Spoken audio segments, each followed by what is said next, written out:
Hello,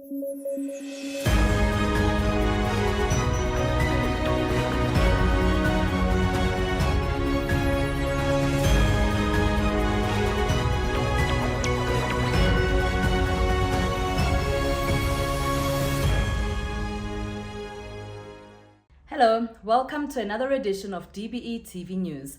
You can watch this bulletin on the DBE TV News YouTube channel, the DBE YouTube channel, and on OpenView channel 122. I am Tsehohajo Moagi. In our top stories, Director General Matanzima Mweli visits districts in the country to support learners. The importance of international data privacy highlighted. And the Portfolio Committee on Basic Education conducts a visit to Situtulwane Ellison Secondary School in Mankweng in Limpopo. It's been a busy start to the year for the Department of Basic Education's Director General Matanzima Mweli as he visits the top performing education districts in the country. Mweli began his monitoring visits in Gauteng to congratulate the districts and schools on their outstanding performance for the Matric class of 2024. He also received presentations and reports on various matters, including plans to assist the Matric class of 2025, progress reports on the implementation of 0 to 4-year-old ECD programs, and plans in place to ensure that teaching and learning takes place in secured facilities. Mweli also took the time to engage with learners, reminding them to stand up even when they stumble and fall. He urged them to remain committed to doing well throughout the year and to take pride in being part of the class of 2025. He also encouraged them to make full use of the study materials at their disposal, including class notes, textbooks, study guides, teacher handouts, previous question papers, and digital resources. Meanwhile, celebrations continue for the KwaZulu-Natal Education Department as they secured the second place nationally for the 2024 National Senior Certificate results. MEC Sipho Hlomuka was part of the guests who honored this cohort of learners during an award ceremony at the Umzimkhulu Local Municipality 2024 Matric Excellence Awards held at SIED TVET College. In his address, Hlomuka emphasized the importance of teachers providing quality education and commended schools from quintile 1 to 3 for their top performance despite facing resource challenges. Also in attendance was Minister of Higher Education and Training, Dr. Nobuhle Nkabane, who announced that the SIED TVET College will offer additional courses aligned with workforce demands. She also awarded bursaries to the top 10 matriculants from the municipality. Staying in KZN during the school functionality monitoring and oversight visit to Marital Combined School, which caters for learners from grade R to 12, Hlomuka emphasized the importance of not focusing only on grade 12 learners, but on learners in all grades. These days, we are more focusing in my foundation with primary, because what I just focus on grade 12. But if you focus on the foundation, we are going to kill education, because education is not about grade 12. Grade 12, ukuthi uyaziwa ngaphandle ngoba kuthiwa uphuma emaphepheni and we are announced ama-results akhona. But grade 10 is one grade that is more important, because ila khona grade 10 abantwana bachuza khona ukuthi ufuna ukuya kuphi. Now yilapho ukuthola ukuthi umntwana kufanele akwazi manje sefocus kwi-discipline yakhe asuke edilana. In other news, protecting the personal information of children online and offline was the theme for the International Data Privacy Day, which focused on policy gaps in children's online privacy, age assurance, digital security, and creating safer digital platforms for minors. The dialogue, organized by NARSPAS and the Information Regulator, was attended by Basic Education Minister Sibuwe Gwagube and officials from various departments. Gwagube delivered the keynote address during the dialogue, saying to balance technology's potential benefits and risks for children, a collaborative approach is needed. This includes stronger regulations and enforcement, digital literacy and education, partnerships with the private sector, and legal reforms. She also gave some solutions on what needs to be done to protect learners' personal information. So we might ask ourselves, as I conclude, what is to be done then? Well, I think there are a number of things, Program Director. I think number one, we have to make sure that there are stronger regulations and stronger enforcement. It's important that government doesn't just work alone, but it works with various experts in the field, people who know this kind of work. Some of the international partners that you have here in the room, we've got to be able to make use of people who know this kind of work and see how then it can influence the way in which we develop laws, the way in which we develop policies. We also need to make sure that there's a lot more digital literacy and education. Often, particularly in school communities, it is often the learners who are leading the revolution around digital literacy, because for too long we've left the educator behind. How can an educator be a protector of children when they themselves have been left outside of the conversation? When they are not being brought into the conversation around digital literacy, what is to be looked out for, and how they can play a protective role. Number 3, I think partnerships. And again, partnerships like, for instance, between government, regulators, partnerships between departments, it's important. Partnerships with experts in the field. With the academic year well underway, the Council of Education Ministers, better known as CEM, held their first meeting of 2025 led by Minister Siphiwe Kwakhube. The CEM is the highest structure of the sector, consisting of the DBE Ministry and MECs, whose mandate is to oversee the delivery of quality education in the country. On the agenda included reviewing the 2026, 27 and 28 calendars, a progress report on the implementation of ECD, plans in place for the implementation of mother tongue-based bilingual education, and best practices on inclusive education. When we return, we are in Limpopo. Stay tuned to find out why. Government has taken steps to raise awareness around foodborne illnesses following several deaths, mostly of children of school-going age. Therefore, parents, guardians, and caregivers are urged to talk to their children about buying snacks from untrusted sources, to warn them about the health risks of picking up and consuming dumped foodstuffs, and not to consume sweets, chips, and other edibles from their friends or strangers. It is imperative that children are educated about not buying foodstuffs from any local spaza shops without a trusted adult's awareness.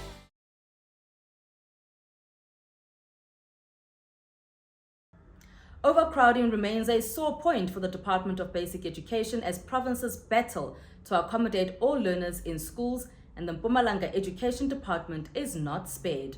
Minister Siphiwe Kwakhube received first-hand information of the situation in the province during her listening and learning tour. Our reporter Siamtanda Binza has more. In just one day, Minister Siphiwe Kwakhube visited 3 schools located in different areas in the Mpumalanga province, but all bearing the same problem, overcrowding. Kwakhube, who was in the province as part of the listening and learning tour, was joined by Deputy Minister Dr. Regina Mhaule and Director General Matanzima Mueli. The provincial education leadership were also in attendance, led by MEC Kathy Dlamini and HOD Lucy Muyane. Kwakhube started the day at Kamagugu Special School, where the school has over 300 learners with different special needs. The Deputy Minister and I are no strangers to the challenges that are faced by Mpumalanga. We understand that infrastructure is a huge challenge. We also understand that budget constraints are a huge challenge in the province. However, we are pleased to see that the expenditure of the province insofar as the infrastructure budget is ticking up, which means that there is commitment from their side to deliver against infrastructure, because of course there are massive infrastructure gaps here. This is one of our rural provinces. There are still schools that they're wanting to rebuild. There are still they've managed to essentially build proper sanitary facilities in the various schools. However, there are still gaps, and so we're glad to see that there's money that is being spent against that infrastructure budget. Meanwhile, at Boshrand Primary School, the principal there also spoke about the overcrowding challenges, telling the delegates that there are 1,800 learners with 37 teachers, a ratio in some classes of 81 learners to 1 teacher. MEC Kathy Dlamini explained how learners need to be transported to other schools due to the problem. This school is supposed to be a feeder of Rolferen. This is the nearest school. Yes. They go past Valencia, Lowveld High School, all the schools to Matsafen. because all the schools are overcrowded. And then, so in fact, they don't necessarily have a school where they can say, these schools are not the choice. There is no school. Totally no school. Even if we're going to Rockefeller to see the new schools that I said we are starting now, even if we can build those 2 new schools, it will do nothing. This problem was highlighted by community members who are demanding another school nearby. Deputy Minister Dr. Mhaule said she is aware of the problems in the area. Infrastructure. This place very top crowded. Now, very top priority. Let us see what happened. Hey, what's the thinking at the beginning of the it's one bus where they won't get it out. Nala boy trees and stamping up a call. Says we just banning Salako. When I school is a nice. Labanye Nani are full of Funzelapa. Aranyalo, MEC, Nagajan, was as full as the secondary. Nalani Prima. Loksho would see Gatega, the Banbal, I'm sure those Basa White Tree. Funa Bandwana Baila. People school listen. Well, angise uma ungasakhi isikolo la funa vele ubathwale labantwana bayise lapha abakambe lokho vele siyakwathi lo saphiza sibuye na emisila ngiyanisembisa. The third and final school was Rob Ferreira High School, classified as Quintile 5 school, is also facing the same struggles of overcrowding. The Mpumalanga Education Department has now established a satellite school in a bid to combat this. Principal Dawi Oberholzer says they are pleased to offer different subjects at the school to build on the skills the learners have. It's right here to teach more than one technical subject, civil technology, agricultural technology, mechanical technology. The theory part is presented there, but the timetable is as such. There's never an intervention, there's never an obstruction. The people get to do their things. Right on that side, behind that wall, is the only dance studio for the subject of dance in the province. It's just behind that wall. I have to check to see if they're not dancing at the moment. Okay. But dance is also a subject in the school. Despite the challenges the Mpumalanga Education Department is facing, the teachers and the province are determined to succeed and keep improving in all aspects. Reporting for DBE TV News, I am Siamtanda Binza. Parliament's Portfolio Committee on Basic Education visited Situtulwane LSN Secondary School in Mankweng in Limpopo. This follows reports and allegations of financial mismanagement, the state of infrastructure in the school, and issues of access to water. Following a walkabout of the school, which included monitoring and assessing the hostel area, the classrooms and the kitchen, the committee found some issues that have been raised with the DBE and the Provincial Education Department. We've picked up a few concerns, especially with the state of the hostels, the conditions in the hostels. We've picked up issues with the conditions of some of the mobile classrooms, and we've picked up issues with the challenges of water provision in the school. And we've engaged with both the department, the DBE, and the department in the province, and the SGB as well. There's a commitment that all these issues that we've picked up are going to be attended to, and a report will be given back to Parliament. On to other news now. There are many ways for young people to get admission into an institution of higher learning. One such way is through the Central Application Clearing House, also known as CASH. The service gives an opportunity to prospective students who have not yet received a place to study at a post-school higher education institution. The service is free and aims to match applicants' national senior certificate exam results and study preferences with places that need to be filled. Higher Education and Training Deputy Minister Mpumalanga visited the center in Durban, encouraging students to apply. I showed the report from last year's numbers, and both public universities and private colleges have made offers to students which became successful, and of course we will have to monitor those numbers to measure the effectiveness of the Central Application Clearing House. So we encourage students to apply, to sign up for the Central Application Clearing House service, which, as I said, was opened on the 20th of January. And applicants who did not apply through the test system can sign up on the CATCH website, which is at cach.cas.ac.za until the 31st of March 2025. Manamela gave further details on how the system works and explained that prospective students will have only 2 days to accept or reject the offers.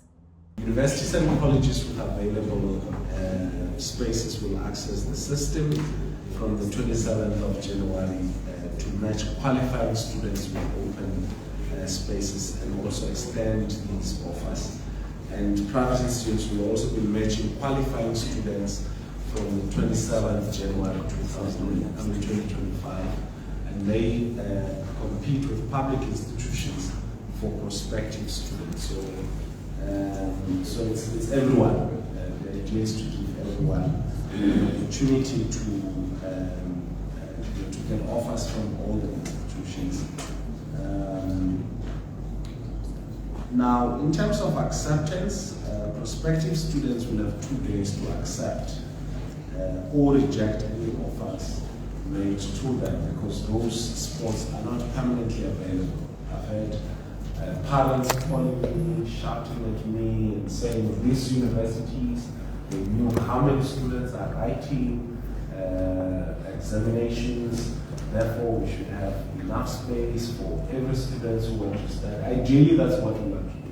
In some universities, because of the demand, they would offer a space for a specific period of time, and if that spot is not available, they'll give it to the next student.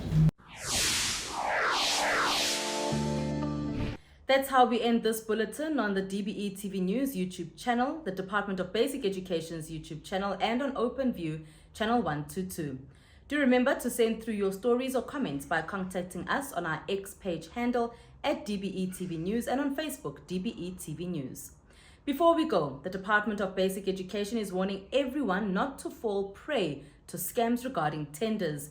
South Africans have been urged to contact the department directly to verify emails and information sent. Thank you for watching.